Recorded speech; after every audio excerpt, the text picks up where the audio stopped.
తాకట్లో ఉన్న మీ బంగారాన్ని విడిపించి ఆ రోజు ఆన్లైన్ రేటుకి కొంటాం. Sharma gold company.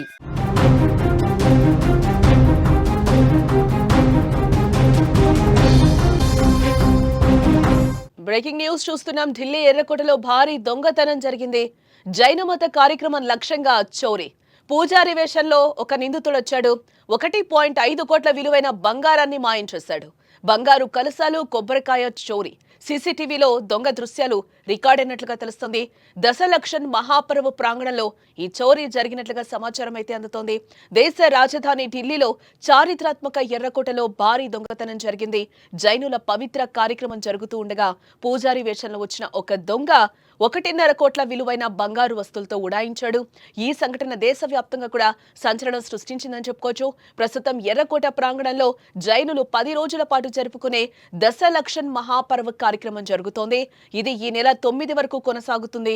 ఈ పవిత్ర కార్యక్రమంలో భక్తులు, ప్రజలు పెద్ద సంఖ్యలో పాల్గొంటూ ఉంటారు. సరిగ్గా ఇదే సమయాన్ని ఆసరాగా చేసుకుని దొంగ తన పని కానిచ్చేశాడు. గత బుధవారం పూజా కార్యక్రమాల ఏర్పాట్లు, అతిథులను ఆహ్వానించడంలో నిర్వాహకులు బిజీగా ఉన్నప్పుడు నిందితుడు జైన్ పూజారి వేషంలో ఆ ప్రాంగణంలోకి ప్రవేశించినట్లుగా తెలుస్తోంది. అనంతరం పూజకు ఉపయోగించే బంగారు వస్తువులను భద్రపరిచిన గదిలోకి వెళ్లి వాటిని దొంగలించాడు. దొంగతనం చేసిన తర్వాత అక్కడే ఉన్న ఒక సంచిలో ఆ వస్తువులను వేసుకుని అక్కడి నుంచి నిశ్శబ్దంగా జారుకున్నాడు. ఇదంతా అక్కడి సీసీటీవీ కెమెరాల్లో రికార్డ్ అయినట్లుగా కూడా మనకి తెలుస్తోంది. నిర్వాహకులు ఈ విషయాన్ని గుర్తించి వెంటనే పోలీసులకైతే ఫిర్యాదు చేయడం జరిగింది. ఈ చోరీ గురించి నిర్వాహకులు ఎఫ్ఐఆర్లో కొన్ని వివరాలను కూడా వెల్లడించారు. 2 బంగారు కలశాలు చోరీకి గురయ్యాయి. వీటిలో ఒకటి 760 గ్రాములు కాగా మరొకటి 115 గ్రాములు ఉంటుంది. చిన్న కలశంలో వజ్రాలు, పచ్చలు, మాణిక్యాలు పొదిగి ఉన్నాయి.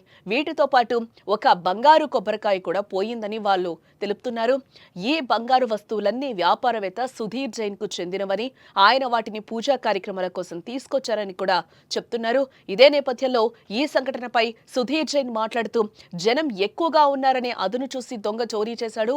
ఈ వస్తువులు కేవలం బంగారంతో చేసినవి కాదు, అవి మా సెంటిమెంట్ తో ముడిపడి ఉన్నాయి, వాటికి వెల కట్టలేం అని ఆవేదన వ్యక్తం చేస్తున్నారు. గతంలో కూడా ఇదే దొంగ 3 ఆలయాల్లో దొంగతనాలకు ప్రయత్నించాడని కూడా మరో నిర్వాహకుడు పునీత్ జైన్ అంటున్నారు.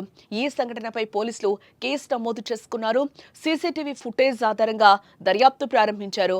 అలాగే దొంగను గుర్తించామని, త్వరలోనే పట్టుకుంటామంటూ కూడా పోలీసులు తెలుపుతున్నారు.